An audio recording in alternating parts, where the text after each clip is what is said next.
Hola, y bienvenidos a Amores, Patos, Face, the Disney Afternoon. I'm your host, Anna. And I'm your other host, Faby. This is a podcast where two best friends get together and talk about the premiere of every show in the Disney Afternoon.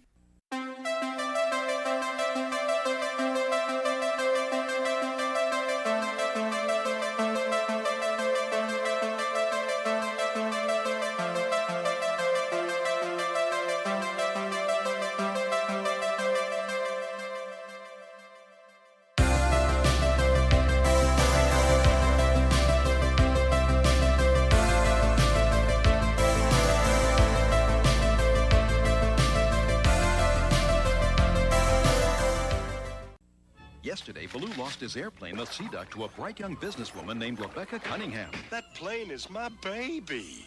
Fine. $50,000 and she's yours. In the meantime, I have an opening for a staff pilot. Hoping to buy it back from her, Baloo offered to return the stolen jewel to Shere Khan for a big reward. But Don Karnage wants the jewel back, so he kidnapped Rebecca and her daughter Molly. Molly! Miss Cunningham!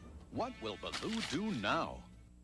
We are back with Talespin, episode 99 of Amores, Patos. Oh my god. We're right almost at 100. We've been doing this for over 5 years. Yes. What the hell? Oh my god. We're crazy. We are. We're still going. Yeah, it's been 5 years. It's been 5 years. Almost 100 episodes. We're right there. Talespin part 4 will be episode 100. 100. And should we talk about what we have planned for episode 101? Yeah. Because I think I teased it back in some earlier episode that we were going to do something for episode 101. At the time, I had no idea what that would be. No clue. Because we obviously missed our 5-year milestone by a while. Mm-hmm. We realized a month later that it had passed. That had just happened. Oh my god. But we're coming up on episode 100 and then 101. Mm-hmm. And so for episode 101, we are doing a DuckTales retrospective in honor of the new DuckTales art book finally releasing. Yeah. Pre-order started. Fuck, when did pre-order start? Like April. Yeah. I think it was April. I remember being a long time ago, yeah. The books finally were delivered, they're finally on sale, and obviously there was the DuckTales panel on November 8th? 8th. Yes. Was it the 8th? 8th. No, it's barely, it's barely the 11th now, that can't be right. Oh god, why did it sound right? The 6th. Or the 5th. The 5th. Was it Saturday? Why did I do the 8th that it made such an impact on me? I know, it was the 8th. 5th. Jesus. The 5th. Was it Saturday? The 5th. Yeah. Mm-hmm. I think tickets went on sale the 8th of October. Yes, and we drilled that into our brains. Yeah. Yeah, so we went to the DuckTales panel that was held at Gallery Nucleus in LA area. Where were we? Alhambra? Yeah. Alhambra, yes. So much fun. I think we'll talk about it more in detail on the 101st. 101st. I got a master's degree in creative writing. Not English. So. Oh god. I think we'll talk about the panel itself more in detail then. Mm-hmm. We both bought the deluxe art book. Yes. Which we will read and cry Talk over. Yeah. And we will accept questions and suggestions and comments from the listeners. Mm-hmm. From you, the listeners. About DuckTales. Because, I mean, the fact that... We'll also talk about the art book a lot more. But obviously, shout out to Ken Plume for making it possible. Yeah, like... This was, one-man campaign to create a DuckTales art book. When, obviously, art books are typically reserved for movies. Animated movies get art books. And not all of them. Animated shows don't get art books. Across the board. Like, Gravity Falls. Like, one of the most popular cartoons in the last, decade did not get an art book. Yeah. Well, little old DuckTales. Little DuckTales. Now we all have to like try super hard to get an official soundtrack. Yes, because that's all I've wanted. the music for in the such a show long is so time. good. But so so for our 101st episode, I've been rewatching DuckTales from the start, which I have not done. Yeah, same. The pain was too near. Honestly, for real, we could not watch it. Yeah, couldn't go through the process of rewatching it. Mm-hmm. But I am mostly healed from that pain, and so I can rewatch. We'll have like new highlights and new commentary, and it'll just be a lot of fun. So keep that in mind for 101st episode. And obviously before that, the end of Talespin. Yeah. So I'll make one more post on our social media, Twitter if it still exists, and Tumblr. Oh, yeah. Asking for questions for the final part of Talespin, which is a show we've really enjoyed. Especially since we finally divested ourselves of Rescue Rangers. Fingers crossed. Fingers crossed. We had to re-record. We re-recorded part 5 today. So hopefully I didn't fuck that up somehow too.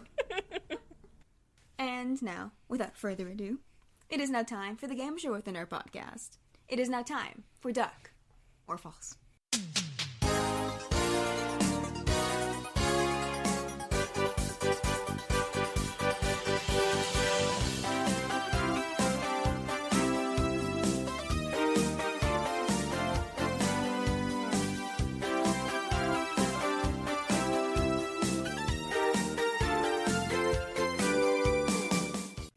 Alright, Faby, there is a DuckTales reference in this episode. What is it? Oh, fuck. Oh, I have no idea. No!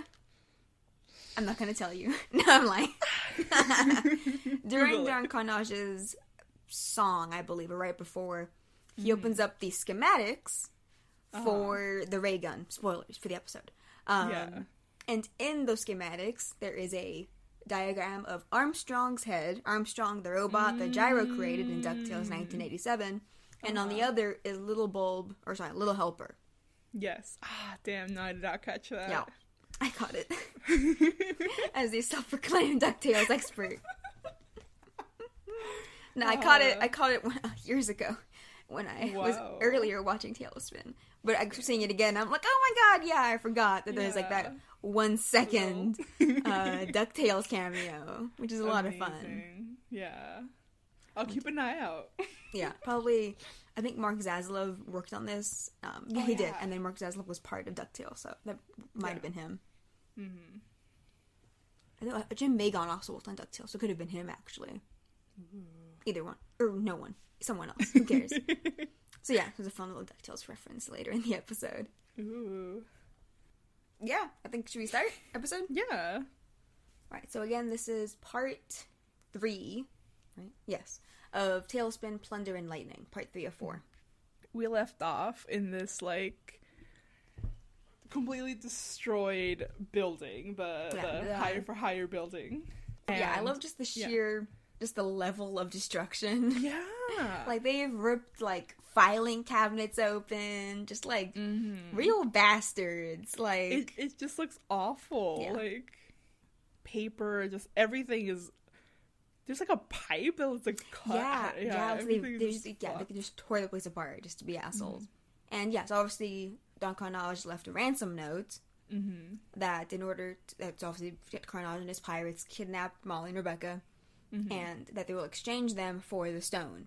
Yes. Which Blue hid inside Molly's doll. Lucy. So he's like, how the hell are we going to even get Karnage the Rock? Because he technically has it. Like, fuck. Yeah. And we see Kit is, like, blaming himself for everything. Yeah, and Blue's like, what do you mean? What are you talking about? But Kit quickly changing the subject is like, we have to go. Like, we have to go save them now. Yeah. Like, no time to waste. They get in the Sea Duck, and they are gone. They're flying out of Cape Suzette. Yeah. And we see that Kit is, like, mapping. He's doing navigation work. Yeah. Because he's a smart kid. I like this. I like that he's, I don't know. I don't know anything about maps. or anything, but he has... I used to have these in math Protractor. class. Is that a protractor? I think. I used to just use it to draw flowers. Yeah. Yeah. But yeah, so he's doing some navigation work. And Baloo is kind of like, you know, I'm down for saving Molly. And he's like, and even Becky. Yeah.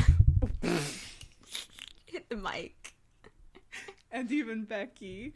And he's like, but we don't even have like, any idea where they could be. Yeah. Oh yeah, did Karnage not leave like a... I don't think like so. a time and place to me? Yeah. That's so dumb, Karnage. That's funny. Yeah. Like, I expect you to find us. Play. And the thing is, like, Kit knows. And so here's Yes. is where he has to basically, like, confess Yeah, part like, of his backstory. yes, I mean, basically just his backstory, because Yeah. we've been getting bits kind of teased of who Kit is. Mm-hmm. Obviously, we saw, like, he's introduced in the pirate ship, in the Iron Vulture, stealing the stone in the first place. And he's been chased. He's, like, the whole episode, Yes. we've seen him that he's being basically chased by the pirates. Yeah. And the fact that he has no friends, Mm-hmm. as he tells us. Yeah. Very sadly. But we don't really know much about him. But he reveals here that he knows where they'll be keeping Rebecca and Molly, Pirate Island. Yeah. And yeah, like, Baloo's like, he's like, no one knows where that is. And Kid knows. He, like, specifically gives Baloo directions. Yeah. Like, you're gonna go, I think, like, climb certain amount, whatever. So he knows about them. Yeah. And Baloo's like, Yeah. how do you know this? Yeah, Baloo starts, like, kind of questioning this. Mm-hmm. And he kind of, I feel like this he's scene. like, yeah. He's very gently trying to pry more information from Kid, kind of being like, were you kidnapped by them? Or, like, was your dad one of them? And Kid just kind of, like... He's getting angry. Like, Yeah. next to Baloo. Mm-hmm. And he snaps. He's like, no, like, I was the one that was a pirate. And he gets up and walks away. Yeah, he walks to the back of the plane. How'd you know so much about the air pirates? Oh, you can tell old Baloo. Were you kidnapped by them? Was your dad a pirate? No, I was a pirate. You happy now? I really like, I mean, this is such a dichotomy from Rescue Rangers where the characters matter. I'm just like, oh, I need to care about the dialogue. Yeah. I really like the performances here. Yeah, because Baloo hasn't really wondered where Kit came from, and here he's like, wait, how does this little kid know so much about the pirates? Yeah. And they're like, their yeah. secret lair. Was he kidnapped by them? Like, the idea of his dad maybe being a pirate. Mm-hmm. Yeah. Like, these are, like, possibilities in this world. Yeah. But yeah, that he was a pirate. And I love that Baloo gets up. He, like, ties rope around the controls. Yeah, I guess to keep them flying straight. Yeah, he literally calls it autopilot. Yes, Like, autopilot. That made me laugh. Because, yeah, so Kit Oh goes my to the God. back where they have, like, their bunk beds. Mm-hmm. And yeah, Baloo goes to, check on him. Yeah. And Kit's like, aren't you supposed to be flying? Yeah. And, yeah, don't worry, it's on autopilot. It's so funny. And I love that, yeah, like, Baloo sits next to him, and he's like, do you want to, like, basically, like, tell me everything? Yeah. But he's very gentle about it. Because obviously, like, Kid is really upset that he has to divulge this information. Yeah, Because he he's feels all like, curled up on the bed, Yeah. like, hiding his face. yeah. Wait, I don't think I didn't mention when Kit stormed off, he threw off his navigator's cap. Yeah. Yeah. And Baloo brings it back. Mm-hmm. And so Kit explains, finally, that he is another Disney orphan! Give it up, folks! We got another Disney orphan on our plate! Another one. We got another one! See, who are our Disney orphans? Like, we need full-on dead parents. Both dead. Both dead. Like, Ariel doesn't count, Belle doesn't count, Aladdin! Aladdin. That's one. Yes. Oh, no, fuck, his dad's alive. Oh, wait, yeah, his hot dad. He's all dead. I mean, I guess Tarzan! Anna and Elsa are orphans. I don't want to count them, but I guess. I count Tarzan. Tarzan, yes. Biological parents dead. Yes. Quasimodo. Quasimodo, yes. Eugene. Yes. Fitzherbert. From Tangled. From Tangled. Felt weird to say his real name. I'm like, that's his name, though. Flynn Rider. Who else? I mean, Mowgli. The original boy. Yes, original Mowgli. Oh, Goslin. Oh, yeah, Goslin. Our future Disney orphan. Oh, my God, yeah. There's a lot of orphans and a lot of one of your parents is dead. Yeah, Disney Afternoon especially has just orphans. I guess. I mean, I think with Kit. Yeah. And then with Goslin. Mm-hmm. We get that nice found family. Gadget. Oh, fuck, you're right, Gadget. Yeah. Damn, we need one orphan per show. To make it good. Yeah. Because Webby counts, right? Yeah. Yeah, I mean, Webby counts. She's got a grandmother, but no parents. Damn. Amazing. Nice. I guess, I mean, the nephews probably count technically in the original. They count as orphans, too. Yeah. Hell yeah. Hell yeah, orphan. Anyway, Kit's an orphan. That he has no home, and that he hooked up with Karnage's gang about a year ago. Mm-hmm. But got sick of them, because they suck, obviously. Yeah. And he's like, so when I saw the stone, I just kind of saw an opportunity, and I left. Mm-hmm. And he immediately ran into Baloo. Now, you want to take this from the top. I got no family. No home. Well, I hooked up with Karnage's gang about a year ago. But I got sick of them. So when I saw that stone, I figured, hey, make your move. That's when I ran into you. Oh, forget about them, little britches. From now on, you're with me. Thanks, Papa Bear. Like, and Baloo's, like, happy that they met so serendipitously. Mm-hmm. And just... parents. I love their little... Mm-hmm. Yeah. Because immediately, like, Baloo is like, forget about them, like, and he hugs him, and he's like, now we're, like, a team. We're together now. And I think this is the first time Kit calls him Papa Bear. Yeah. I'm gonna cry it's directly really to sweet. this mic. Yes, cry. Cry. We need that Emmy juice. Can podcasts get Emmys? No. We'll be the first. Just released the full cut of my Launchpad breakdown. That was my best work. Yes, from the part 3 of the DuckTales finale. Yeah. The Last Adventure, right? Yeah. I cried solidly for about 5 minutes. I think I stopped the recording for a bit. Yeah. But yeah, this is such a sweet moment. It's really sweet. It also really makes me want to learn more about Kit's backstory. Yeah. Like, assuming he was in an orphanage somewhere, that obviously wasn't Cape Suzette. Yeah. How he found out about the pirates and, like, was recruited by them. Yeah, because he was only there for, like, a year, like a year ago. So and he's already pretty young, so he would have been younger. Mm-hmm. Yeah. And we see he's the only, he would have been the only kid there. Mm-hmm. Unless there were more. Who knows? Jeez. Yeah. Yeah, I would have really liked to know, like, more of a backstory from Kit. Mm-hmm. Which, in, like, like my dream of getting, like, a Talespin reboot, we'd probably get more of that backstory. Yeah. Like, whatever the orphanage he was that he came from, what happened if, like, his parents, like, who they were.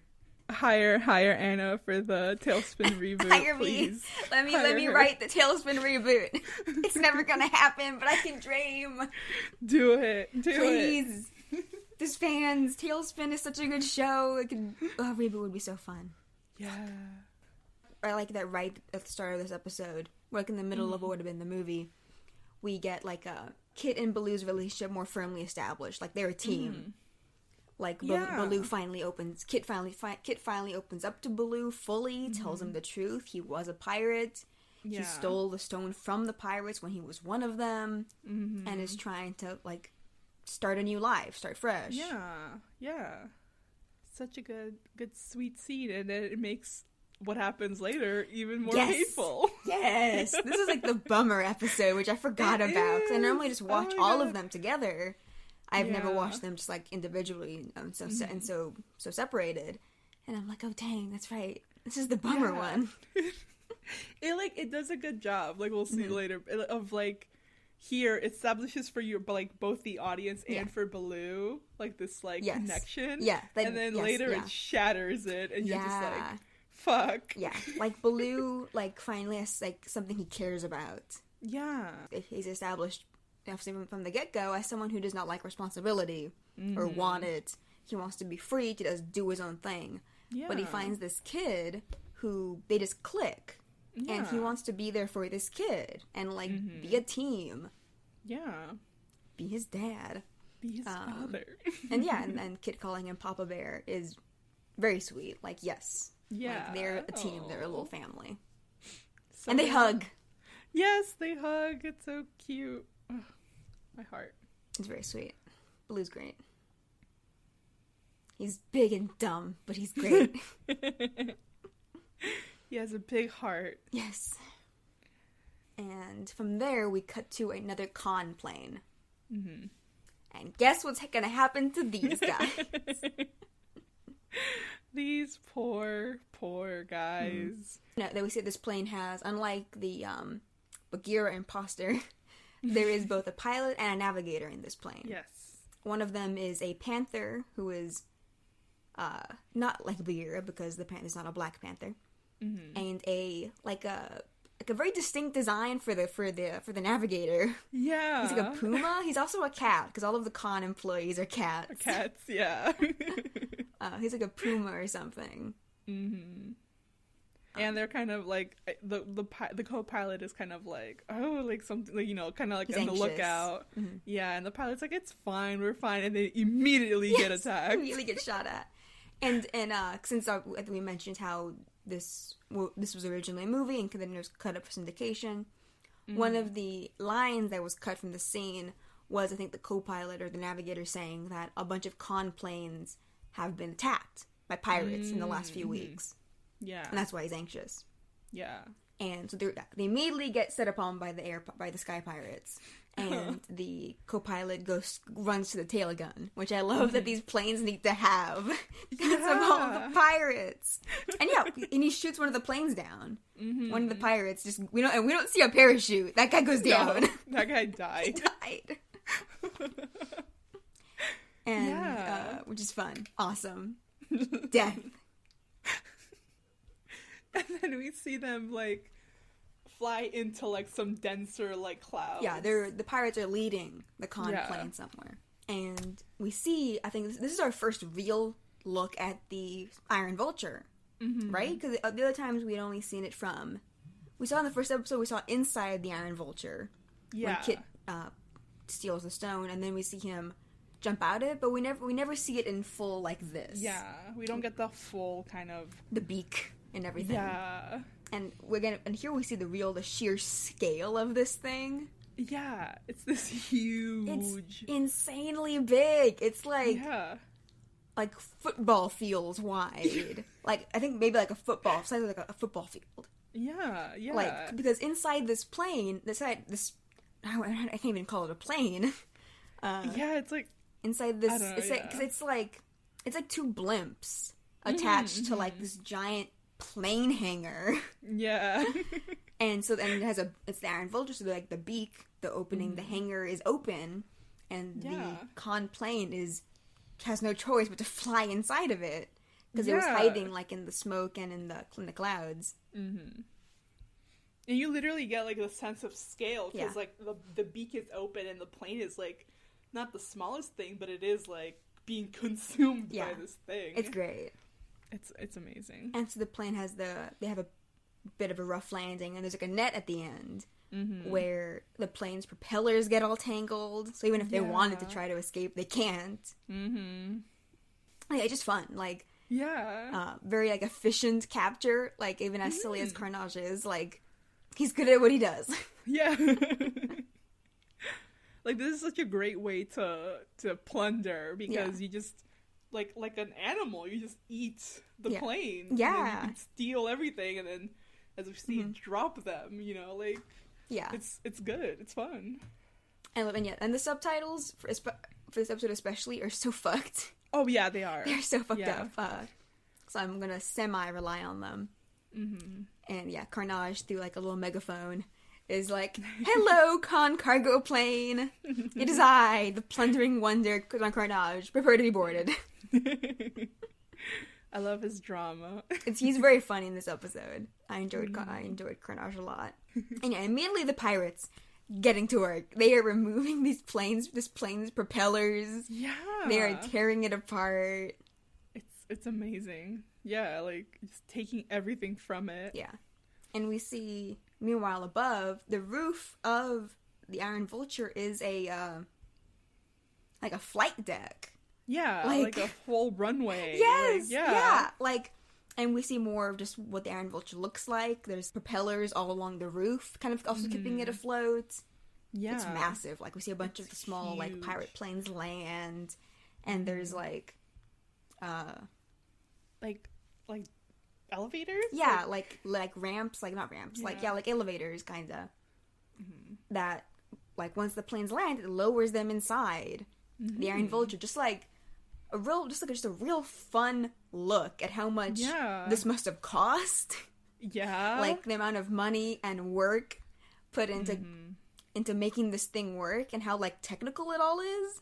Yeah. Like, this is, like, a real, like, war machine. It looks so cool. Exactly, yeah. And how, like, efficient and, like, good at capturing and pirating they must be. Yeah. Because it's this huge-ass fucking...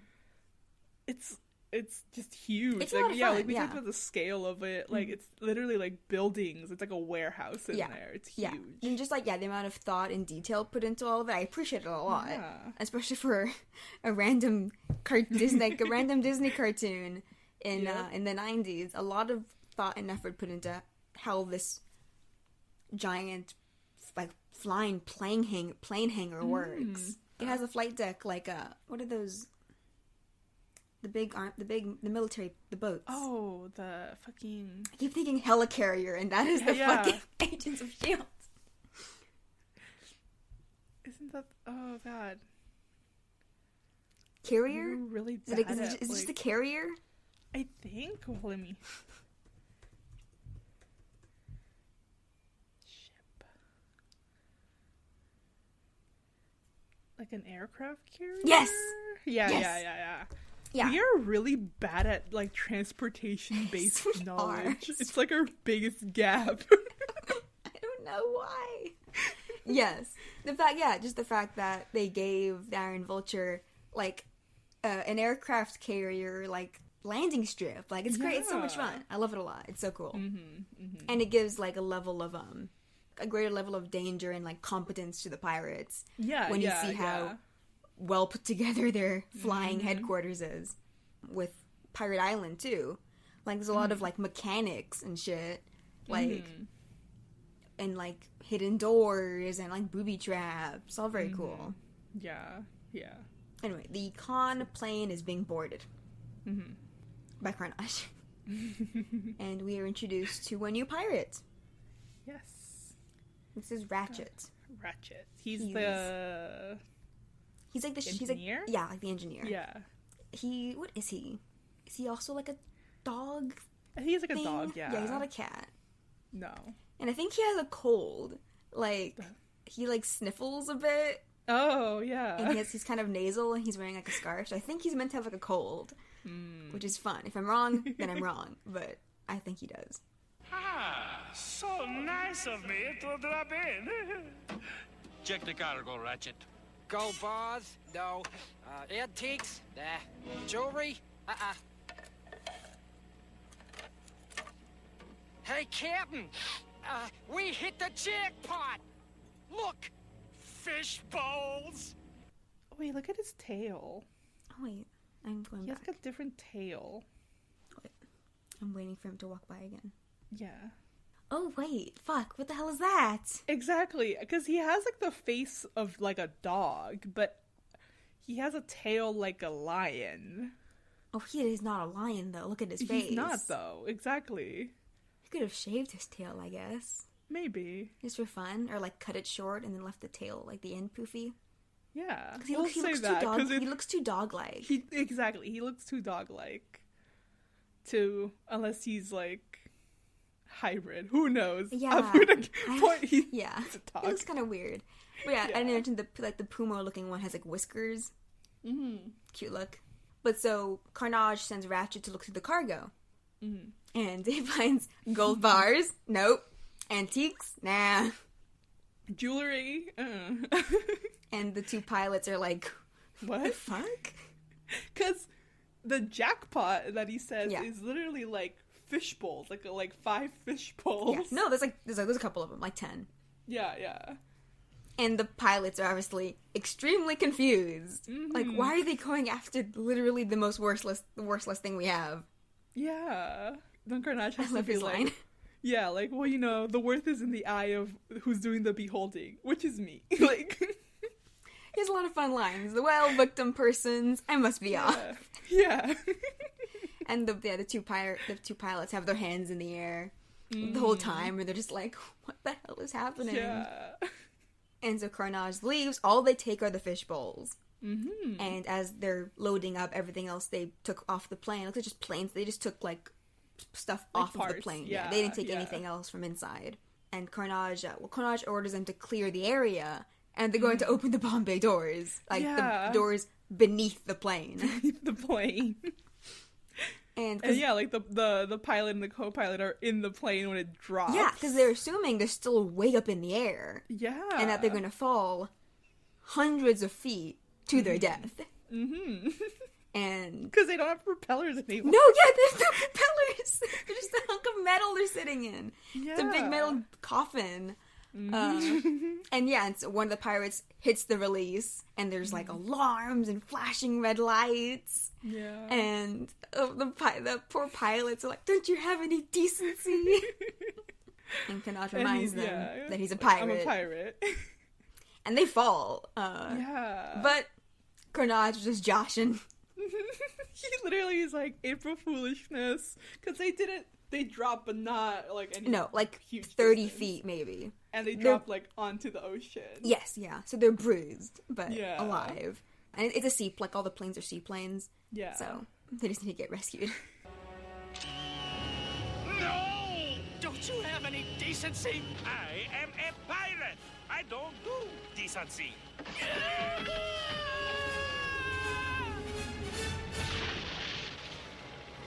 April Foolishness! I think it's Mad Dog who is, according to the wiki, Karnage's second in command. Wow. He asked Karnage why he let them live. Yeah. I think maybe normally they would let them fall hundreds of feet to their death. Yeah.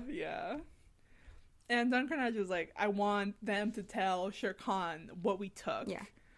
Because I want him to worry. Yeah, he's playing mind games. Yeah. Which is fun. And so now they're leaving and heading back to their hideout. Mm-hmm. And we see from the outside how the Iron Vulture kind of moves. Like how something this big navigates. It's fun. It's cute. Yeah. It has to like lift up and then go. Mm-hmm. Because it's massive. It's huge, yeah. I think about the reboot. I think the reboot did a good job of showing the scale of it too. Mm-hmm. Yeah. So we go back to Baloo and Kit. Mm-hmm. And we see that Pirate Island is it's actually like a collection of islands, like volcano, like a collection of like volcano islands. Yeah, specifically. As we see like some of them, like 2 of them smoking, like this dark smoke in the air. Kit tells him like there's Pirate Island. Mm-hmm. And what does Baloo say? Like, what, behind the volcano? Yeah. And I think Kit very casually, he's like, no, in the volcano. Yeah. And Baloo's kind of like, whoa. Like... Yeah, he's not put off by that. He's like, oh, that's pretty sick. Yeah. And I like how Kit is like knows how to get in to the base, because it's like full of volcanoes and it looks like it's all rock. Yeah. And after like flying in through this low fog that Baloo at first doesn't want to, because it looks like it's just pure rock that he'll just smash. Yeah. And yeah, Kit's leading him to the back door, as he calls it. Yeah. And yeah, I mean, Kit just tells Baloo to trust him. Mm-hmm. That he knows that to trust his judgment. He knows what he's doing. And Baloo does. Mm-hmm. And we see like the entrance, like the back door. It's like, I'm not sure if it's an actual animal bone or animal like ribs, but it's like just rock that looks like a rib cage. Like a rib cage. Yeah. And that leads to Sick. plane lands on water. Inside this cave opening, on one end leads to like a low waterfall, but there is like a small dock where they're able to land the ship. Yeah. It's pretty rad. Wait, the plane. I said like the plane. I said all the wrong things. Yes, they make it inside of Pirate Island. Yeah, and we see like the back door is the way through the back is pretty perilous. Yeah. It's for like kind of like a video game level. They have to like, because this first like, I don't think it's a booby trap or just like poorly maintained. Yeah. Well, it's like a rope bridge, but instead of like wood, it's just like rock. Yeah, rock that like have had like stakes kind of drilled into them, and those have ropes tethered to them. Yeah, like keeping them floating in place. It reminds me of the Buzz Lightyear in the second movie, in the second Toy Story, when he has to hop between the floating. Yes. Yeah. It's like it kind of feels like a video game because we see Baloo and Kid just hopping from rock to rock, and since they are in a volcano, there is like sulfur and kind of like hot gas, like erupting. Yeah, underneath them. Yeah, and so it has this like kind of like floating rock effect. Yeah, they're just bouncing. Yeah, it's fun. Ooh, it's good. So now we get a bit of a dungeon crawl, as we say in D&D terms. Ooh, it seems it's pretty quiet. Like they get to like a dark tunnel where there's like a torch. But it's quiet. Like they haven't run into anybody. Yeah, and Kit wonders aloud if they're on a heist. If like most of the pirates are gone right now. So they're gonna go look for the gals. But before that, they have some booby traps. Once they pull the torch off the wall, like a shard of I don't know if it's rock or metal, almost like impales them. Yeah, and then like Kit realizes there's a bunch of hidden traps, like under the stone floor and everything. Yeah, like one was like a straight up like a bear trap. Yeah, a bear trap. Yeah. And there's a point where they're just like, we're just gonna run. Yeah. Just gonna run through them. It's fun. Like there's pits where like the ground just collapses underneath them, and they just jump over those. Yeah. And then they manage to get to like the end of that tunnel. Yeah. And they turn to face the tunnel, and then they get like Baloo gets tapped on the shoulder. Yes. Like two surprise pirates. And there's a bit of a stare down where they're like, oh shit. And then Baloo just starts a hoedown. Yes. What would this be in D&D? Would this be a roll for charisma? Yeah. Probably a charisma roll, because he gets them to join in his impromptu hoedown. Yeah. Everybody hold down. Well, swing to the left and swing to the right. Do-si-do all day and night. Back and forth and roundabout. Then you knock your partner out. They start square dancing. Square dancing, thank you. Yeah. And it's Baloo and Kit, and they get the pirates in it, and they're just going for it, and Baloo is singing and swinging their partner around. They slam them into each other. It's just so random. Yeah. Yeah. Reminds me of my favorite I Love Lucy episode. I don't know if you've ever seen it. It's one where they end up in like some random town, I think in Tennessee, with a guy they call Cousin Ernie. He's just kind of like they met him previously, but they end up jailed. It's Ricky, Lucy, Ethel, and Fred. And so in order to get them out, Cousin Ernie does like a hoedown. And so they end up like square dancing, and they're trapping like because they're in jail because they sped through this little random town. And like to get out of jail, they do the dance, and they trap like the sheriff, and then his daughters, and a bunch of people. They just like trap them in a rope, and then they run away, and it's like a very fun episode. That might be what they reference. Maybe. Because like they do-si-do. An impromptu do-si-do. Yeah, Baloo rolled a nat 20 on his charisma. Yeah. Oh my god. Did you learn how to square dance in high school? No. I learned in middle school. We did swing dancing in middle school? Is that when everyone learned? Yeah.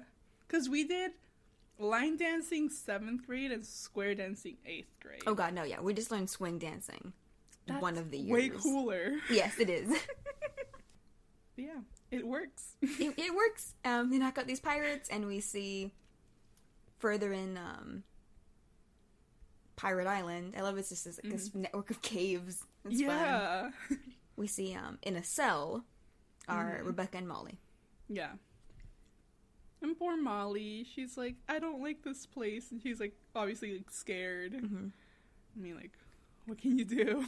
Yeah, and Rebecca does try to comfort her, and then their guard arrives. Yes. The guard arrives with food, and just the food he brings, like he put this together. It's just like a pile of mush with like full carrots with like the green stem sticking out. Yeah, it looks so weird. It's so weird. Who put him in charge of getting the food? Because he's just the guard. He's a bear. Yes. It's a very interesting look. Yeah. He has like a gold chain, like a thick gold chain around his neck, like a necklace. And then like a helmet with antlers? Yeah. Yeah. And I swear he's voiced by Frank Welker, because he sounds like Bubba. Oh god, maybe, yeah. And, right? Frank Welker voices Bubba, right? Yeah. Also, he has a tail, I just noticed. Yes. Yeah. Wait. Oh, fuck, why does he have a tail? He's a bear! No! No! Why are they doing this to me? He's clearly a bear. Like, yeah, he looks like Agent Grizzlycoff from Darkwing. Yeah. Why do they do this to me? Whatever. Who cares? He's there to bring food. And Rebecca decides to put on the charm. I love her. She's so good. I mean, she so goes funny. 100%. She's like, hello, heartbreaker. Because she needs him to open the cell. So she's like, oh, like flirting with the guy. What are you doing in here? Why aren't you out with the other pirates? Flying through the air in your plane. I love, like, Molly's, like, laughing because she knows her mom was putting on an act. Yeah, and the guard is kind of like, oh, you know, I'm just a lowly prison guard. I don't have a plane. Yeah, he speaks very slow and dumb. Yes, yeah. And Rebecca immediately is like, well, I can fix that, you know? Yeah, like, she's like, I'll give you my plane. She has the deed to the Sea Duck in, like, in the inside pocket of her jacket. Yeah. She's like, I'll give you the deed to my plane if you let us out. And since this guy's real dumb, he'll do it. He's gonna do it. Food time. Well, hello, Heartbreaker. Me? Of course you. Tell me, why isn't a sharp cookie like you out with the rest of the pirates? Flying among the clouds, free as a bird, rampaging and pillaging? Oh, me just lowly prison guard. No plane. Well, we can fix that. You let us out and I'll give you the deed to my plane. You mean it? Okay, me get the keys. Don't go away. And so he does grab the deed, and then he runs to get the keys. Yeah. He does come back to tell him to not go away. Yeah. But yeah, he like skips away singing. He skips away to get the keys, and then he is whacked over the head off screen by Baloo, who hit him on the head with a pipe. Which, like, bent from the force of hitting this guy on the head. Sweet dreams. Jeez, yeah. Baloo grabs the key. No, Kit grabs the keys. Kit grabs the keys, and Baloo grabs... Yeah. Yeah, the pink slip. Yes, the deed to the Sea Duck. And meanwhile, inside the prison cell, Rebecca's plan, she has, like, a wooden board. She's telling Molly that she's gonna, once the door opens, I'm gonna hit him over the head. And you run like crazy. Yeah. And poor Baloo, because he opens the door and he immediately gets fucking bonked Yeah, he could have like said something before opening the door, but he wanted to like surprise Rebecca, like, "Oh, guess who's here to save you?" And he does like say her name. Yeah. But she's, acting on instinct, she's whacks him over the head, and she slams runs. the door open. She slams the door into Kit, which made me laugh. Like he gets slammed into the wall. Yeah, and I love that she's like bolting, and she's like, "That'll teach him to call me," and he's like, "Becky," like. Yeah. He's like, "Oh my god, Blue." Yeah, she stops. She's like, "Oh my god, like, what do you do? What are you doing here?" And yeah, it's like, I think we were saving you. Oh my god, so, fun reunion. Funny. Yeah, and then, but then right then, there's like these alarms set up in the walls that start flashing red, and like the alarms are going off. Apparently, very loud because you see Rebecca has to yell to be heard over them. Mm-hmm. And Kit knows that those alarms mean that Karnage is back. Yes. So they need to run out of here. Run. And yeah, we see that they're like running.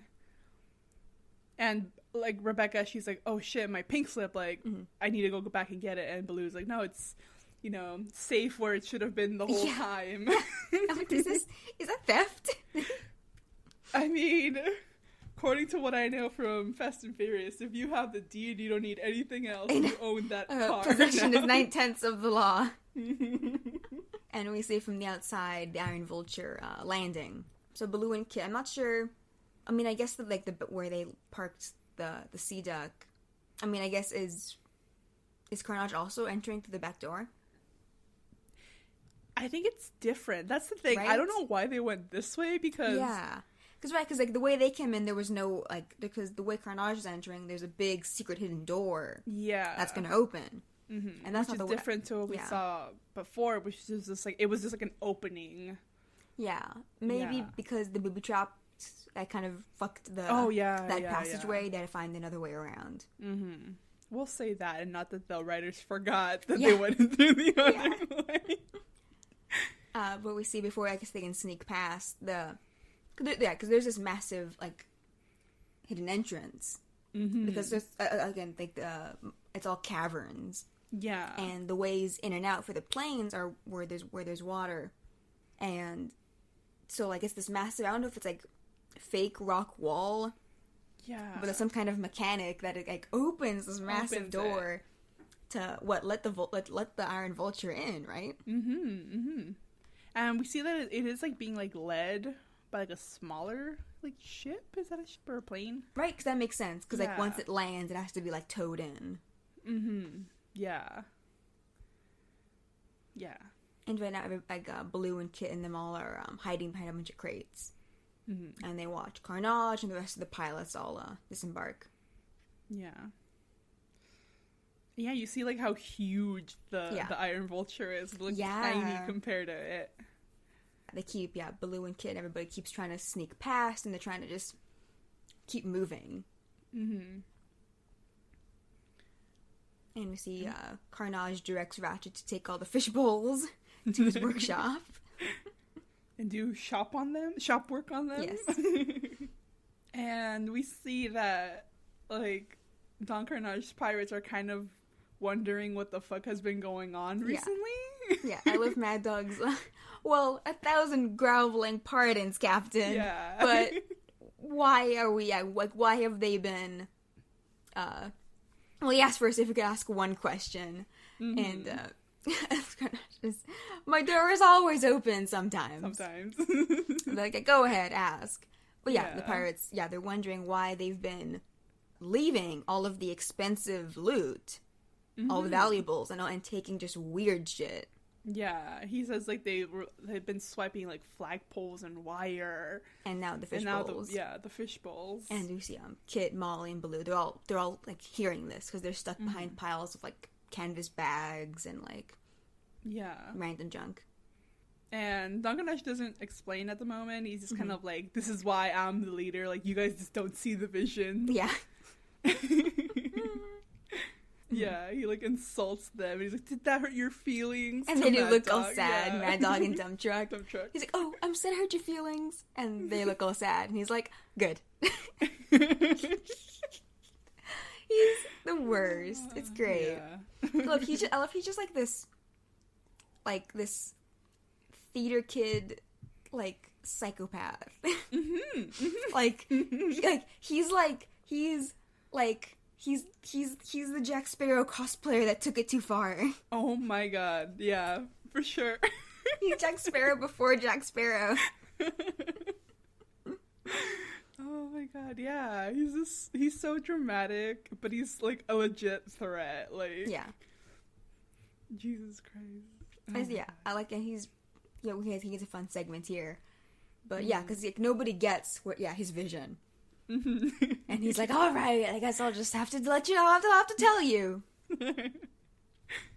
And so he leads them all to Ratchet's workshop. Yeah. And where he shows them a laser, right? Yeah. Yes, It's like a laser in progress. Mm-hmm. It's in the process of being built. There's like a tarp over half of it.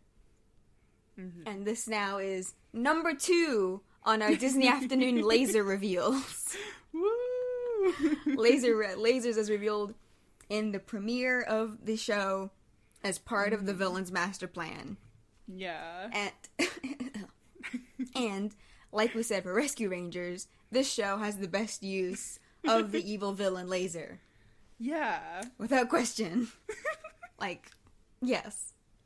Like, Rescue Rangers laser, it's literally just like a stove, really. It's just a like stove. They use it to cut up a glacier and then heat up giant it's jello. kitchenware. It's Yes! kitchenware. It's kitchenware. Christ. Oh my gosh. Here, it's a threat. It's an actual threat. It's a weapon. Mm-hmm. Which, yes, violence. But, yeah, and again, to compare it to Rescue Rangers, like, the build-up to the reveal of the laser makes sense. Like, we're not told, oh, a laser. But we set up part 1, Kid steals this thing. Yeah. We learn that thing belonged to Shere Khan. Mm-hmm. And this stone isn't like a jewel, it's a man-made electrical thing. Mm-hmm. Like, clearly, like we see, it's potentially dangerous. It's powering something. Yes, yeah. And so reveal here, next episode, Karnage is stealing weird shit, and it's all for the purpose of building a laser, which they will use the crystal. Yeah. Spoilers, use the crystal to power it with. Mm-hmm. Good. Which is fun. Good. Good story building. Yes. Yeah, so part 3, not the very last fucking episode, we get the villain's plan revealed. Yeah. Well, Karnage is showing his pirates the laser. Meanwhile, Kid is looking for a way out, and he sees a tunnel, like on the other side of where all the pirates are. They have to cross all of that. Yeah. And I love Baloo and Rebecca, because he's like, I'm getting a brainstorm, and she's like, oh, and me without my umbrella. Girl, come on. There's a bunch of pirates. Head in the game. But yeah, because Baloo sees, like, because they're hiding behind these piles of canvas bags and random stuff. He gets the idea to maybe, we'll say, disguise himself as a pirate. Yeah. So we go back to Karnage, who's explaining that with Ratchet's mechanical genius and his copy of do-it-yourself electronics. Yes, and here is where our DuckTales references. Ooh, yes. Let me see if I can see it. Yeah. Ah, okay, I see it, yeah. A little helper on one side and Armstrong's head on the other. Mm-hmm. Yeah, like you were saying. Ratchet was using to have a device that's going to help them get into Cape Suzette. Threatening. So Baloo and Rebecca have disguised themselves as pirates. Baloo zipped up his jacket. Oh wait, no! Like he had to find this jacket. I forgot. This is the jacket he wears in the title sequence, but he wasn't wearing it earlier. Oh, okay, yeah. So he has like a pilot's jacket zipped up, and a aviator cap and like one eye patch. And Rebecca stuck on a fake mustache. Why was that in there? And she also has most of her hair up behind a pilot's cap. And she also took her jacket off, her pink jacket. Yeah. And then the kids are like in these sacks that they're carrying. Yeah. Baloo has Kit. Rebecca has Molly. Yeah. And yeah, and their plan is to try to sneak past without anyone, recognizing them. Mm-hmm. Jesus Christ, dump truck. Yeah, because Karnage reveals, they're going to use this giant laser to get into Cape Suzette. Mm-hmm. Not to rob it, like dump truck asks. No, they're going to plunder it. Mm-hmm. Because dump truck is like, aren't we robbers? And Don Karnage is like, no, we're not robbers. No. We are pirates. Like, I have told you this so many times. Yeah, we're pirates. Yeah, he's like, you fuckwits. And he's very well animated, Karnage, in this sequence. Yes. Because we're gearing up for a musical number. Woo! Give it up. The third one. Yeah, third one, if you count the second that was cut from syndication, because Disney sucks. We get the song, which I assume is called I Am a Pirate, or We Are Pirates. Yeah. I am a pirate. Pirates. I'm just realizing, like, Rescue Rangers, Talespin, and then Darkwing all find a reason to get Jim Cummings to sing. Yeah, because he has a good singing voice. They're like, this is Disney in, like, the 90s. Like, TV animation is, like, barely becoming a thing. Jim Cummings is the best singer we have. We're trying to get him to sing as often as we can. I just wish that the Rescue Rangers song had a fucking melody to go with yes. Like, we talked about, Fat Cat had a song in episode 1 of the Rescue Rangers, and it is the most milquetoast, bland. Yeah, there's no beat, really. Yeah. And it's not Jim Cummings' fault, because you listen to this. Yeah. And clearly there's energy, and fun, and a rhythm. Yeah. Like, all the songs in Talespin have been good. Mm-hmm, yeah. And in Rescue Rangers, I'm just like, I get the idea you were going for, but there's something missing. Yes, yeah. And yeah. But no, this song slaps. It's fun. Yeah, so Karnage he starts off the song. It's super fun. He throws like a torch into this giant furnace, slams it shut, and starts on the song. And he's just bouncing all over the place. Insert song here. And just singing about how he loves... the visuals are very fun. Very fun visual. He's running all over the laser, swinging around. He has Gibber, I think that's his name, Gibber, Dump Truck, and Mad Dog as his backup singers. Mm-hmm. Yeah, and he's created like a spotlight. Yes, yeah. That's very fun. Throughout the song, Molly and Rebecca and Baloo are trying to escape, but they keep getting drawn into the musical number. Yes. Especially with like the second song, what's it called? I'll be in your heart. That's not it. That's Tarzan. Home is where the heart is. In my heart. Stop. Home is where the heart is, and then obviously this song. This made me think that, like, again, if Talespin in the like blessed future where Talespin got a reboot, yes, I think it potentially could have been a show like Phineas and Ferb, where there's songs every episode. Mm-hmm. Just because the source material, being Jungle Book, having prominent songs being what people know most about it. Yeah. I think Talespin would be like the best show where you wouldn't really blink when characters just burst into song. Mm-hmm, mm-hmm. Yeah, like that would be like a fun element to add. That'd be a really fun element. Like, just think how Phineas and Ferb has so many iconic songs, and like every episode of Phineas and Ferb has a song, and they all are incredible. It is insane how good every single Phineas and Ferb song is. It should be illegal. Yeah. They're all so good. Like, and also when Milo Murphy's Law. Yeah. Straight bangers every time. It's so good. I get literally a lot of songs from there stuck in my head sometimes. Who are these songwriting teams? Because they do all kinds of music too. Uh-huh. So fun. Anyway. Yeah, I think Talespin is like the kind of best show to have spontaneous musical numbers, because the rest of the show does not have songs. Mm-hmm. It's only in the premiere. Yeah. So just thinking of like, the dream of a future reboot. Again, hire Anna. Yes, hire me. She knows. If and when that happens. I think songs would fit in really naturally, especially because you have to hear like Don Karnage, who is just extra evil theater kid. Yeah. Please keep Jaime Camille as Don Karnage. Yes. He did such a great job. Yes, please. And then obviously the character of Baloo, who's best known for his song. Exactly. So, yeah, it'd be fun. Anyway, the song ends and Baloo blows their cover. Because he's literally like, one more time. And everyone like stares at him like... Dead silent. Because Karnage is the only one who gets to say that. I've had this phrase that he says stuck in my head all day. When he says, wait a minuet. Yes. I keep saying it. So, yeah, there's like the not mispronunciation, just like he'll mix up words. Yeah. And it's just funny. Yeah, like, wait a minuet. It's fun. And I love all the other pirates single out Baloo and Rebecca immediately because they suck. Yeah. and so they've been singled out. So Baloo and Rebecca put down the sacks that have Molly and Kit inside. Yeah. And Baloo like tells Kit like run, like if you need to like run. Yeah, grab Molly and run. Meanwhile, Rebecca and Baloo have been handcuffed to each other and shoved up to Karnage. Yes. And Rebecca's mustache falls off.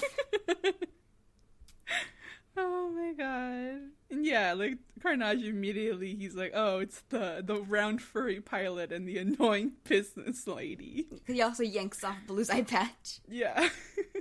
Olivia sees it and he's like, wasn't she locked up? Yeah. And then, is it Ratchet, right? That comes up to Gibber. like... Gibber, okay. Yeah, he's the one who, he never speaks aloud. He only ever whispers in Karnage's ear. Yeah, and he's like angry. He's like, of course she escaped. Yeah, he walked up to him like, oh, she must have escaped, sir. And he's like, yeah, I fucking see that. Thank you. Oh my god. And he like points his sword into Baloo's face, and he's like, I hope you have my stone because I need it to finish my laser. Yeah. And Baloo immediately he plays like, it off. Stone. What stone? And Rebecca very genuinely is like, what stone? Yeah. She's like, she has no fucking idea. She doesn't know what the hell they're talking about. Like, genuinely, which is funny. Poor Rebecca. Mm-hmm. Karnage gets all up in Baloo's face, but then he's like, wait, where's the boy? Because he knows Kit's the one who stole it in the first place. Yeah. But Baloo, I don't know. Just go fish. Go fish. Like and Karnage is immediately like, you're gonna risk your lives protecting that filthy flea, as he calls Kit. Like, damn. And Baloo gets pissed. He's like, like defending Kit, that he's a good kid. Heartbreaking. The next few minutes are heartbreaking. Yeah. And we see Kit seeing Baloo stand up for him and protect him. Again for the first time. Like, in the first episode when Baloo saved him from the pirates in the first place, the reason why he told Baloo about the stone at all was because Baloo came back for him. And here again, Baloo's protecting him. And we see that he tells Molly hiding as he jumps right out and reveals himself. Yes. And we see putting on this act that he had been undercover. It'd been a con he was pulling on Baloo the whole time. It's so like heartbreaking. I do love this bit real quick. He jumps up, hey gang, I'm back. He slaps this one little pirate on the back and they go flying off screen. He doesn't pause. Yeah. He just swats them. The glimpse of this persona he had to put on while he was with the pirates. Yeah. It's rough. Because Baloo is obviously, like, baffled. He's like, Kit, first of all, he's like, we're like, Kit, what are you doing? And Kit is like, shut up, rudder rump. Yeah. And Baloo's hurt by this. Like, what's happening here? Yeah. Kit finally gets up on, like, the platform. Yeah, he climbs right up onto the little stage. Yeah. To be like, to Don Karnage, like, how did I do? And Don Karnage is like, what are you fucking talking about? Yeah. Kit spins the story about how he pretended to steal the stone from Karnage in order to get some ransom money out of Shere Khan. Yeah. And like con Baloo into being like a middleman into flying him back and forth. Yeah. But he's like flattering Karnage that he's doing what Karnage taught him. Yeah. That everything was going well until these two idiots caught the lady and the kid. Yeah.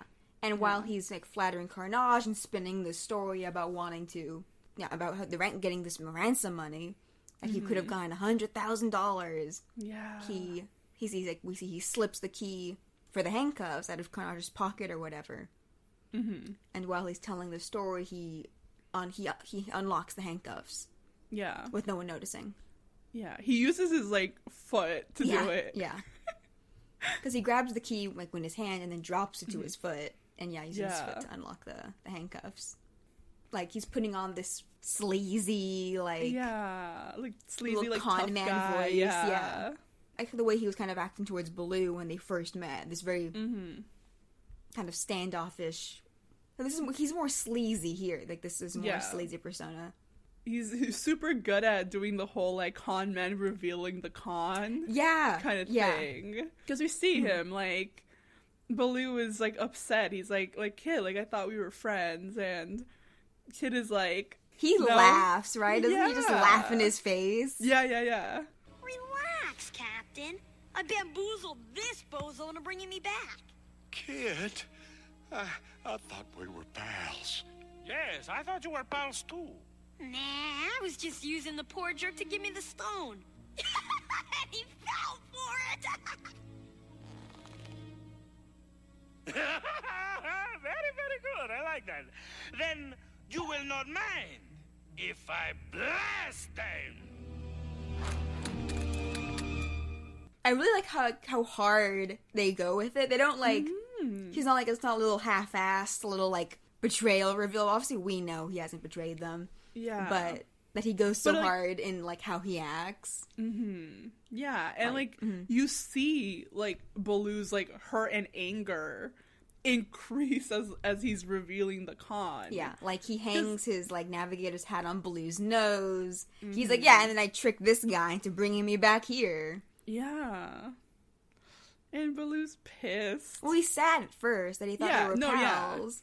Yeah. And Karnage is suspicious too. He's like, well, I thought you were friends. Yeah. And that's when Kid has to just burst out laughing. He just laughs in Baloo's face. Yeah. He's like, he fell for it. And it's like, ooh. Yeah, he's like, I was using this jerk to get me the stone. You kidding me? Yeah. Yeah, that Baloo fell for it. That Baloo fell for his, like, sad little kid routine. Boy, yeah. And Baloo gets pissed. He is gripping the navigator hat super tight in his hands. Mm-hmm. And Karnage sees Baloo's pissed off reaction, and that gets him to buy it, because that is genuine. Yeah. And then Karnage is like, okay, like, then you're not gonna mind when I, like, kill these people to blast them. Yeah. And all the pirates pull out their, like, mini blunderbusses. And Kid stops them. Because he's like, wait, like, they still have the stone. It seems at first that he's like, no, don't shoot them.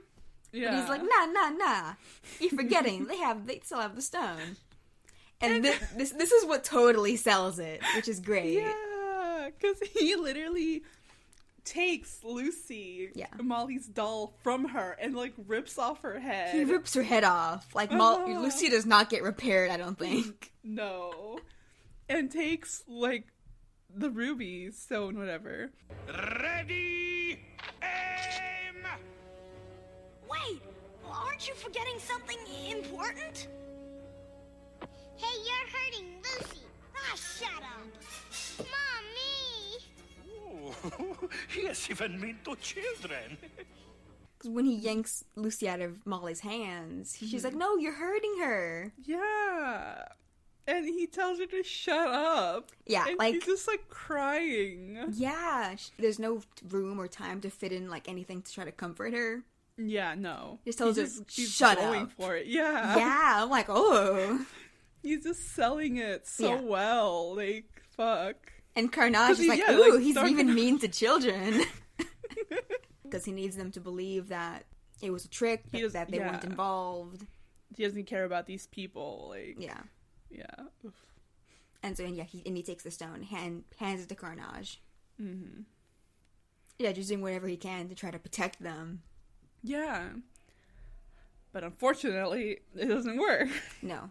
because he's like, oh, I did good, right? And Karnage is impressed that yes. Yeah. And Kid tries to be like, all right, so we can let these losers go, right? Don Karnage is like, no, like, you know me, like, I never let anyone go. I was like, ooh. But we see while Kid and Karnage were talking, Baloo and everybody had been backed up into like a big treasure pile, and he picked up a sack of just straight up gold dust. Yeah. And he chucks it at like all of them so they can't see. Yeah. And while they're blinded, I love Karnage is someone who has all the funniest lines. Shoot them a lot. He like tells them to like, oh my god, I can't say that perforate word. them. Perforate them. Like, oh my god. Baloo grabs Molly and Rebecca and they run, and they leave Kit. Yeah. They run, they book it. Actually, they are being chased by some pirates, and I think Baloo knows that this is part of the booby-trapped area. So he just, Rebecca's holding Molly, and so, Baloo picks up Rebecca and puts her over his shoulder and just runs. And they like manage. Yeah, he triggers a booby trap on their way out. Yeah, yeah. It's one of the ones where like it's like not like a sinkhole, but just like the walkway just collapses like the stone. And the pirates that were chasing them like fall into the gap. Yeah, we see they survive in the next scene. And they make it to the sea duck, and they have a moment where Rebecca's like, wait, what about Kit? Yeah. But, I mean, there's no time to go back for him. So they all get in the sea duck, and they take off. And, like, Baloo doesn't say anything in regards to that. Yeah, he's quiet, like, this whole time. I'm not sure if they have just separate like, where are the cannons firing from? I think it looks like they're shooting from, like, rock. Yeah, I think they have separate, like, cannons, like, on the little islands. As the sea duck takes off, they're both avoiding cannon fire and pirates chasing them in their planes. Yeah. And it's like the lighting is pretty intense in these scenes. Like it's dark. Like the inside of the sea duck is dark, the sky is dark. And we see that Baloo doesn't think they'll be able to get away. And and like Karnage like shoots like a series of holes in the wing of the plane. So he has to use something that he never thought he'd use, and it's like this button. He tells, Rebecca and Molly to hang on tight, and he presses it. And it's like a... What's that? The nitro blast thing from the Fast and the Furious. Nas? Yes. It's like Nas? Yes, it's Nas. It's like Nas. It reminded me, But it's like, It's like, it's the break the sound barrier button. Yeah. It's the ludicrous speed. It's like powerful, like, sound shockwaves. Yeah, it's like very, this felt very like a 1930s serial. Like the plane has this special power, which is fun. And yeah, like the shockwaves like fuck up the pirates' planes, and they like fall out of the sky. Yeah. And we see that Baloo can only use it for a certain amount of time. He's counting down. Yeah. We see from 5 here. He's counting down. And then he presses it when he reaches 1. And Rebecca's like, what the hell was that? And he's like, it's something I added, but I can't use it for too long, because if I do, the engines are going to overheat and like the plane will explode. Yeah. And I love Molly. She asks if they can do it again. Yeah. Right after he tells them the plane will explode if I do that for too long. I love her little attitude.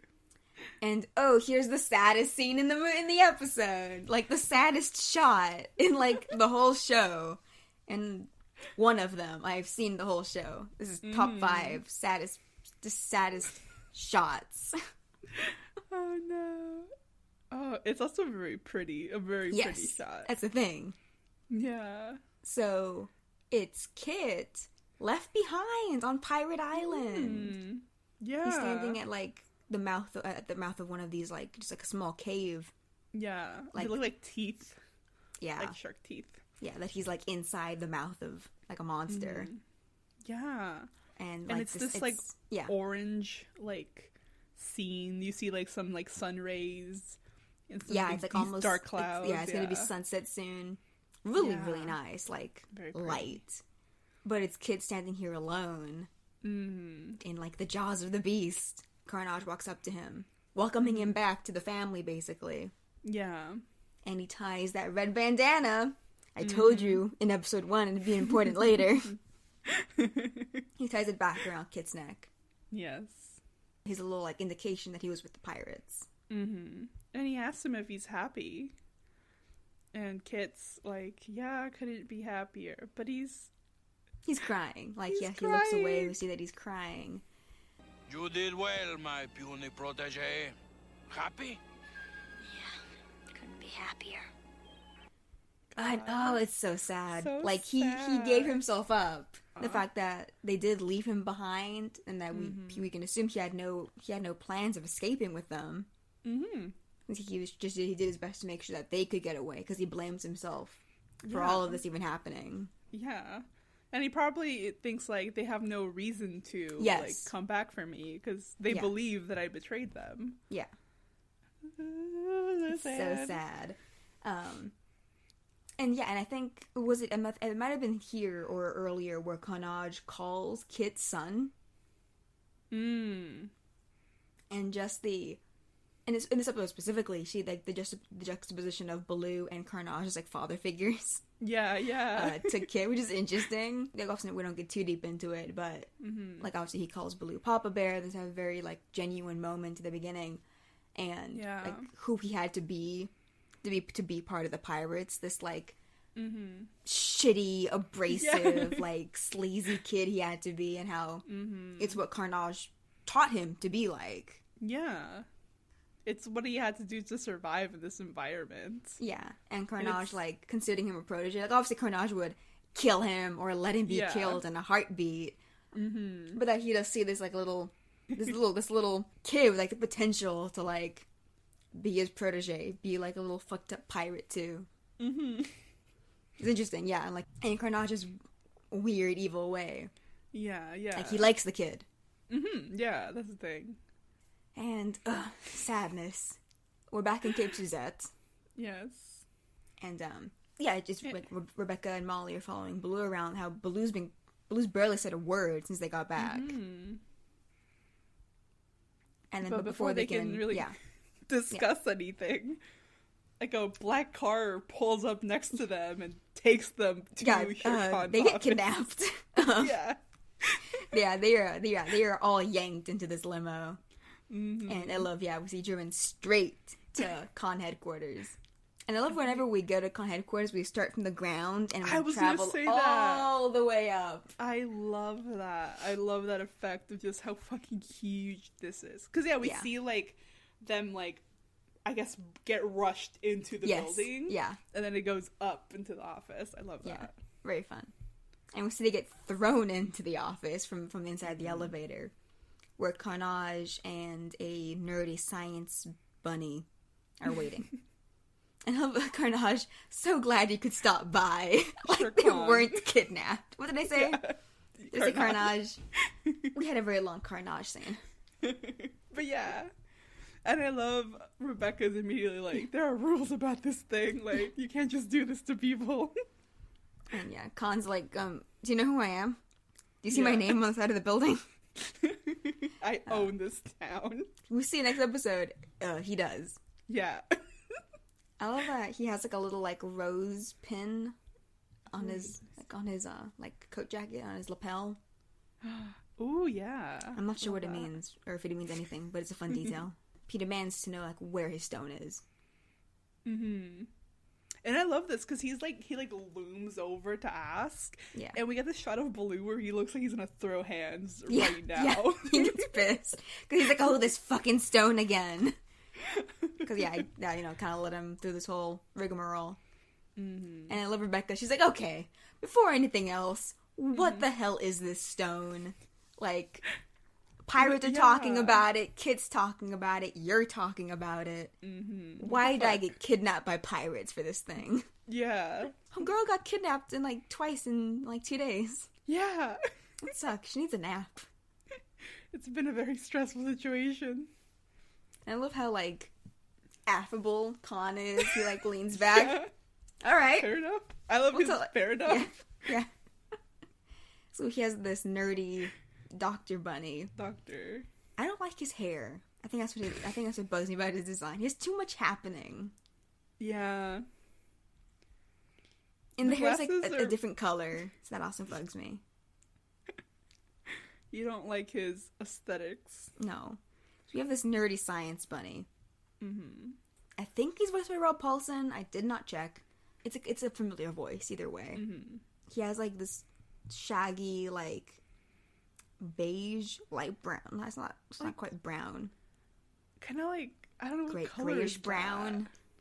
Yeah, it's like a but grayish he's not brown. old. No. Big, thick black circular glasses, thick black eyebrows. Mm-hmm. He's yellow, like a light mustardy yellow. Yeah, he's wearing this like light blue lab coat with an orange tie. I just noticed he drew his mom on the chalkboard. See that? Let me see. He drew a bunny and he points mom as a mom. What?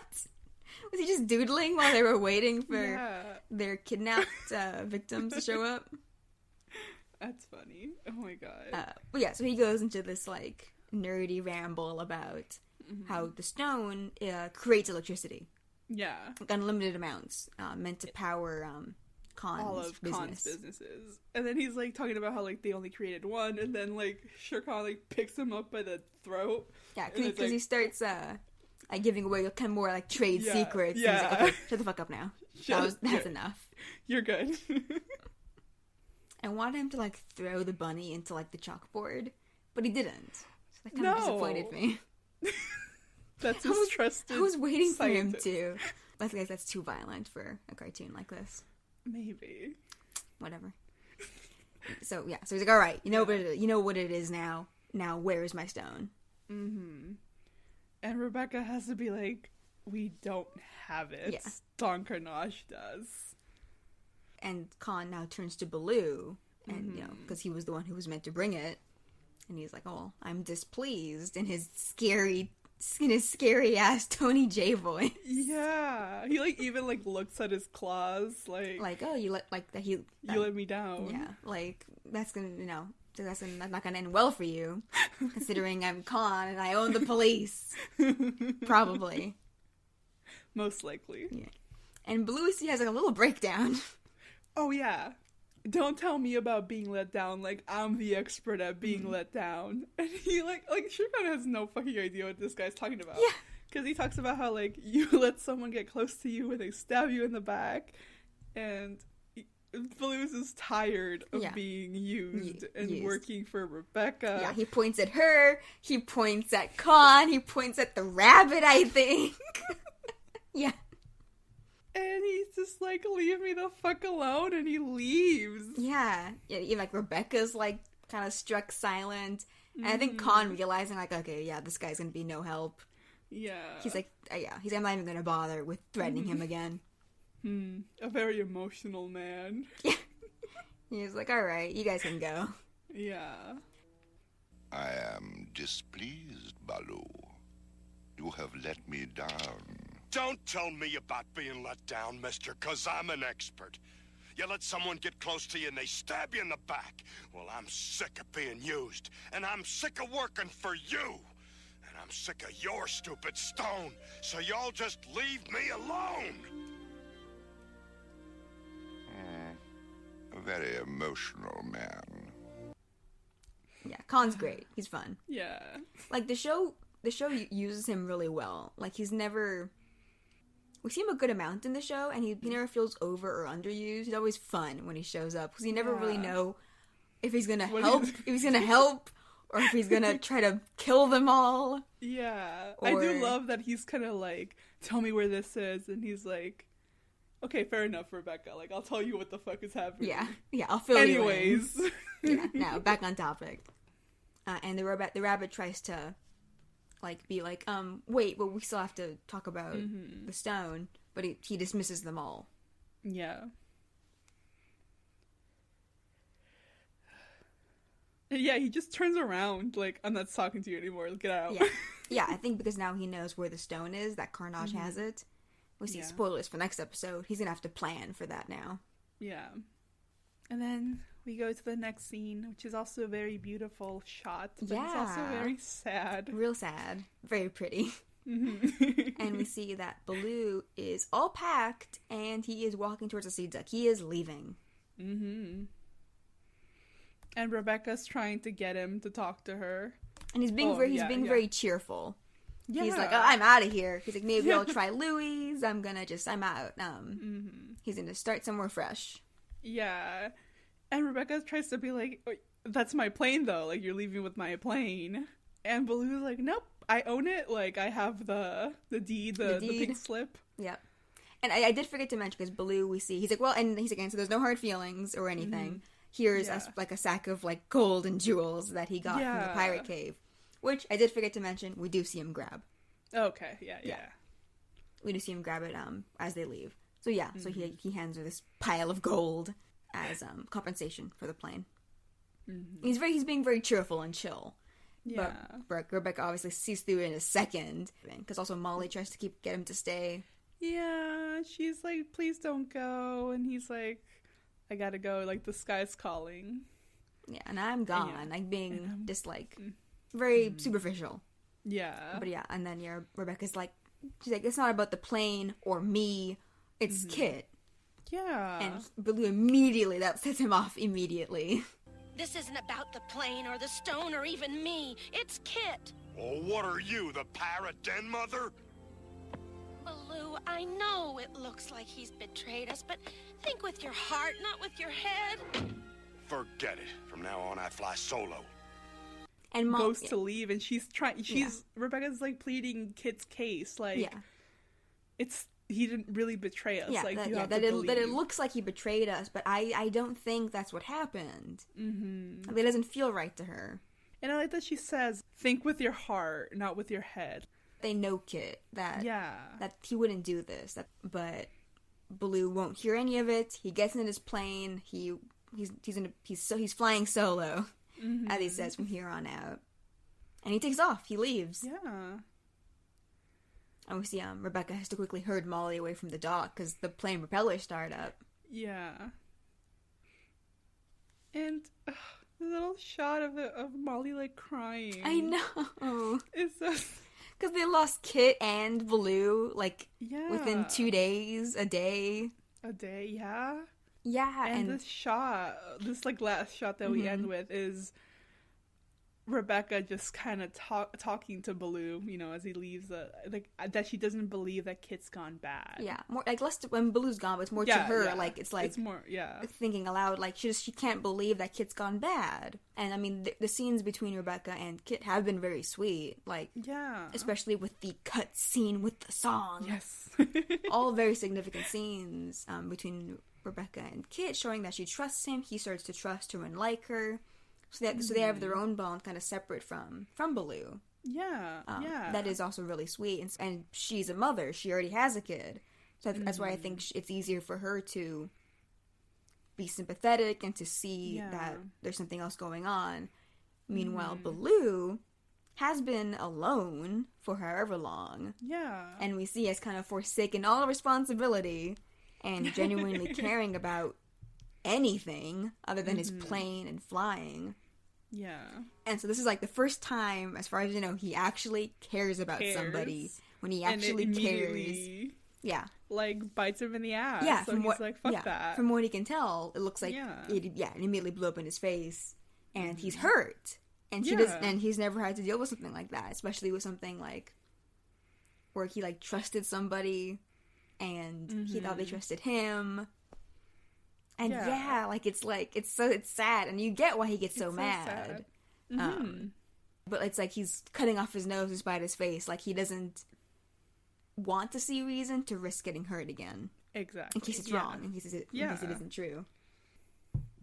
What the hell? Why is this episode so fucking sad? It's sad, and then I forget, like, while watching, I'm like, oh, fuck, that's how it ends? Shit, I forgot.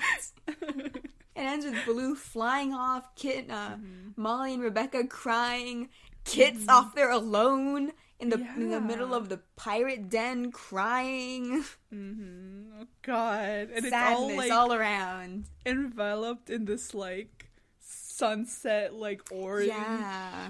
And I'm just like, damn, I'm sad now. Yeah. Yeah, this is a good episode. Yeah, it is. This is it my favorite? Maybe. Emotion-wise, this is where the emotions are. Good emotions. Compare this to Rescue Rangers Part 4. What was Part 4? What was it? Part 5 was the Jello. Oh god, what happens in Part 4?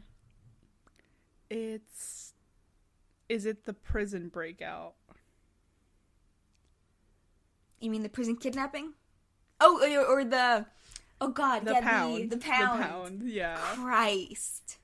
Is it? Yeah. Yes. No, I'm just comparing Frenchie, the French poodle voiced by Raoul Paulson, comparing that to like the pirate prison escape where there's like actual stakes and tension. Yeah. And a banger musical number. Oh my god. I feel like we're gonna get some wild variations in quality in the Disney afternoon.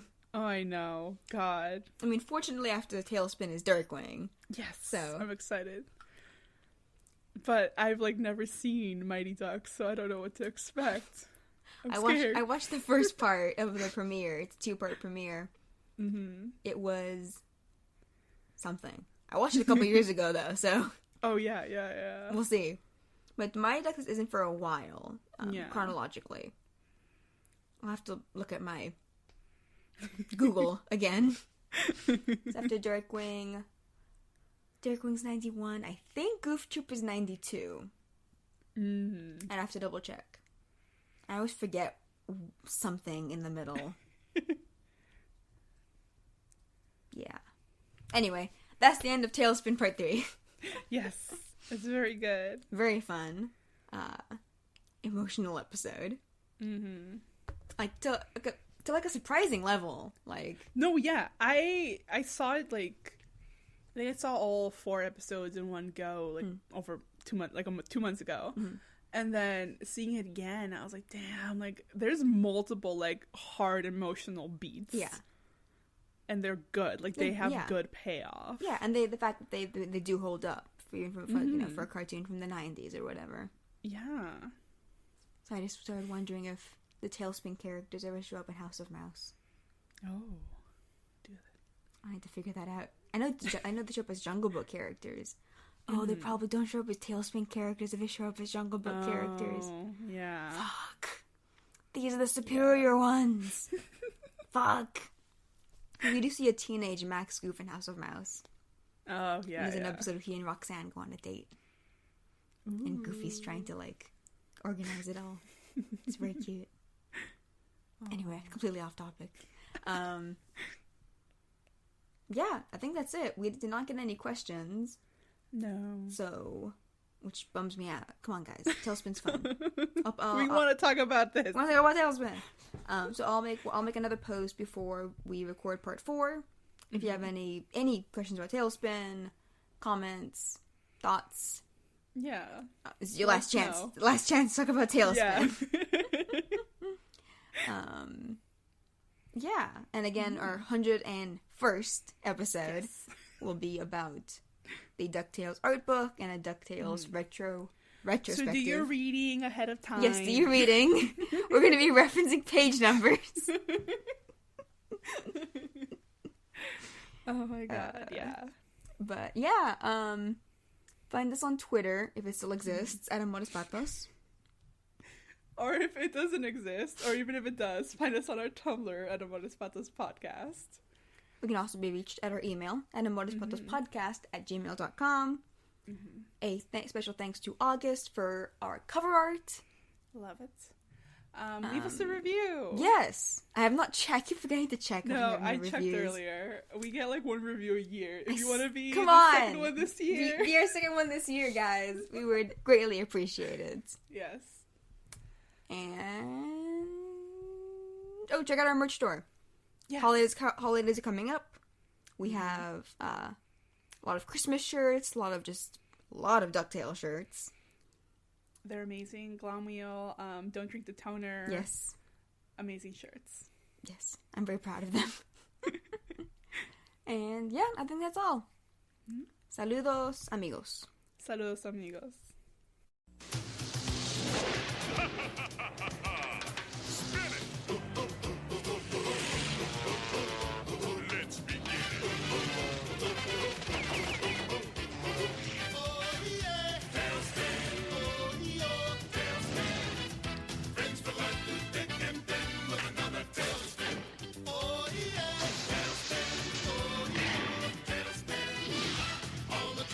we get in with another tale.